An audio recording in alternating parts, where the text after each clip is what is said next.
Hola oyentes de Radio Sefarad, les damos una vez más la bienvenida a este de cero a Aleph, matemáticas y judaísmo, que nos acerca una vez más Amelia Muñoz García. ¿Qué tal? Buenas tardes. Bueno, Amelia, vas a contar para todos los oyentes una nueva historia de un matemático, en este caso, relacionado con eso, con esa ciencia, con las matemáticas. Nos hablas en esta ocasión de Harold Weedon. Pues sí, en efecto, Harold Weedon va a ser un matemático judío estadounidense que vive entre 1932 y 2021 y destaca por sus trabajos en teoría de operadores y en matrices aleatorias. Su obra tiene y tuvo mucha importancia en física matemática y en mecánica estadística. Por ejemplo, su distribución de Tracy-Widow, una distribución de probabilidad dentro de matrices aleatorias, describe cómo fluctúa el mayor autovalor de una matriz aleatoria grande. Entonces, esto resulta que aparece en toda clase de ambientes, en física cuántica, en mecánica estadística, en crecimiento de cristales, en combinatoria, en teoría numérica, en genética, en fin, se considera uno de los grandes descubrimientos de matemática física de finales del siglo XX. Y sucede en torno a 1993-94, muy avanzada la carrera de Weedon. Sin embargo, como siempre, me gustaría empezar por su juventud. Él nace en el seno de una familia judía en Newark, Nueva Jersey, Estados Unidos. Lamentablemente, cuando Harold y su hermano eran niños pequeños, su padre, que era dentista, contrae tuberculosis y muere en Colorado, probablemente él solo en alguno de los hospitales especializados que tenía el estado.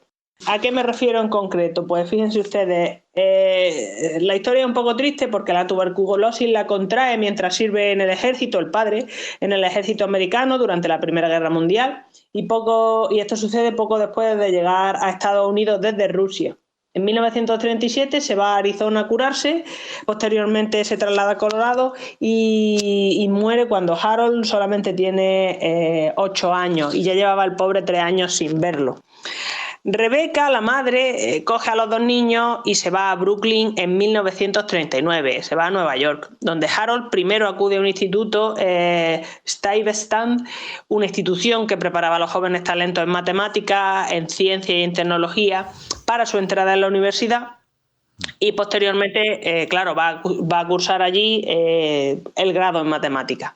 Este instituto en el que empieza va a ser un instituto público, pero hacía falta aprobar un examen de acceso muy competitivo. Y de hecho, él estando en este colegio junto con su hermano Benjamin va a estar en el equipo de matemáticas de su instituto. En fin, que tenían ya cierta trayectoria. Ya desde joven estaba claro que Harold iba a dejar huella. Se gradúa en 1949 con 16 años y va a ser admitido en la Universidad de Nueva York, en el City College.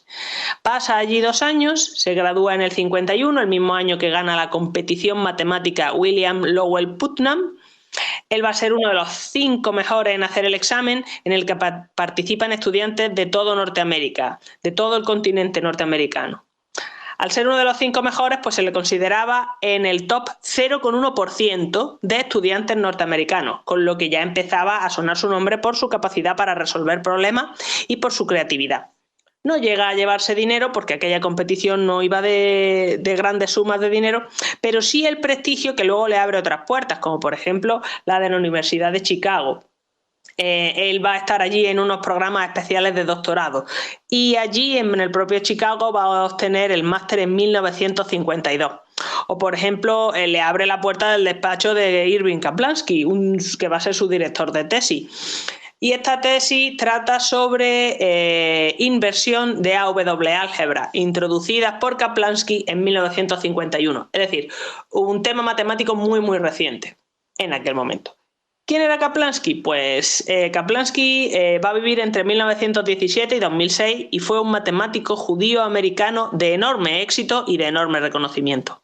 Él destaca por sus contribuciones en teoría de anillos, en teoría de grupos y en teoría de cuerpos. Kaplansky tenía un programa de teoría de álgebra. Un programa viene a ser un esfuerzo conjunto y estructurado por parte de un departamento o de otro grupo de matemáticos especializados con objeto de estudiar algo entre todos y dentro del mismo marco. tanto geográfico, pues todos están en la Universidad de Chicago, como de un lenguaje común, una dirección de trabajo, un desarrollo también común, etcétera. Kaplansky era un matemático central en lo suyo para cuando llega Guido, y esto va a ser hasta el punto de poder montar este programa y asignar a Guido el desarrollo de una pequeña parte de esta teoría, que no será central en el trabajo posterior de Harold, pero solamente porque tras doctorarse, cosa que hace en 1955, solamente con 23 años, pues tras doctorarse él decide trasladarse a la Universidad de Cornell como profesor. Pasará en Cornell 13 años y muy pronto se va a cruzar con el matemático judío Mark Kac, que vive entre 1914 y 1984, y él lo va a convencer para que se dedique a operadores de Toeplitz y de Wiener Hopf. Será en Cornell donde lleve a cabo el grueso de su trabajo en teoría de operadores y análisis funcional. Que, por cierto, Mark Kac fue también un matemático judío polaco americano que lleva a cabo esfuerzos fundamentales en el desarrollo de probabilidad, en concreto a sus aplicaciones en física estadística. Logra llegar a Estados Unidos con una beca para la Johns Hopkins, esta universidad. Unos meses después le van a hacer una oferta en la Cornell, donde pasa en torno a 3 décadas y donde va a ser donde conoce y trabaja a Harold, antes de irse a la Universidad de Rockefeller y posteriormente a la Universidad del Sur de California, donde muere con 70 años. Kac consideraba que el análisis en particular y las matemáticas en general debían responder a preguntas concretas, y para ello mezclaba análisis y probabilidad al estudiar fenómenos físicos. Esta conexión entre matemáticas y física se la va a pasar Kac a Guidon. En concreto se habla de que Guidon trata de varias cosas. Por ejemplo, primero busca patrones o estructuras comunes en vez de estudiar casos concretos. Segundo, mezcla intuición física con matemáticas rigurosas, quiero decir, formales, muy técnicas. No que la física no lo sea, sino que las matemáticas pueden serlo todavía mucho más, todavía más formales. Y tercero, estudia lo que pasa cuando lleva al límite magnitudes como por ejemplo el tiempo, el tamaño, el número de partículas, por ejemplo, tiempo infinito, tamaño infinito. Consecuentemente, durante años, Guidon lleva a cabo gran cantidad de trabajo técnico, hasta el punto de que hay resultados muy especializados que en principio no tenían gran utilidad, gran aplicabilidad, y cuando llegan los años 90 y hay un boom en la física matemática, de golpe todos esos resultados se vuelven esenciales. En resumen, Guidon anticipa las necesidades futuras porque era capaz de ver estructuras comunes dentro de fórmulas de operadores, de comportamientos asintóticos, etc., lo cual requiere una capacidad matemática extraordinaria. No es casual, ni es paciencia, ni solamente habilidad técnica, es mucho más. Que por cierto, lo que hacía Kac era similar, pero a otro nivel. Él lo que veía era todo esto, pero en fenómenos físicos, comportamientos estadísticos similares. Bueno, pero ¿qué es lo que hace Guidon durante su periodo en Cornell? Pues él investiga matrices de Toeplitz, matrices infinitas cuyos elementos permanecen constantes a lo largo de cada diagonal, autovalores, determinantes cuando el tamaño crece y relaciones entre estructuras algebraicas y analíticas. También va a estudiar operadores de Wiener Hopf que surgen, por ejemplo, en difracción, en conducción, en propagación de ondas. Guidon trata de averiguar cuándo se podía factorizar funciones complicadas y cuándo invertir operadores.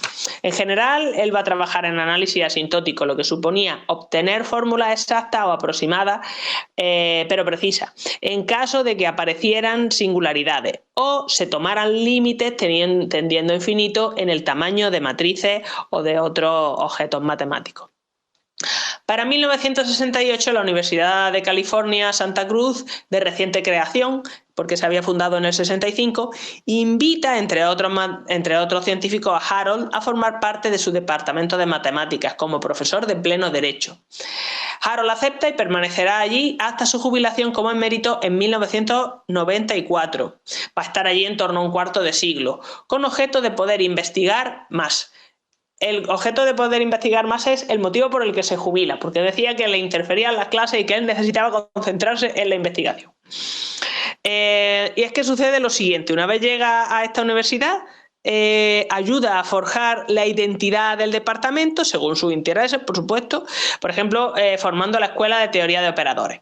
Pero es que en 1975 la matemática Estelle Basor obtiene su doctorado en fórmulas asintóticas para determinantes de Toeplitz, dirigida por Widom. Varios años después, en el 91, Basor le presenta a Craig Tracy, un físico matemático con quien comienza a colaborar inmediatamente y durante un periodo largo y muy fructífero. Es más, en el siglo XXI, comparten una serie de premios enormemente prestigiosos debido a su trabajo en las funciones. En las funciones de distribución de Tracy Widom para matrices aleatorias. Por ejemplo, comparten el premio Pauli en 2002, el Norbert Wiener en 2006, el premio Steele en 2020. Su trabajo trata de responder cómo fluctúan los sistemas grandes y aleatorios en su borde extremo.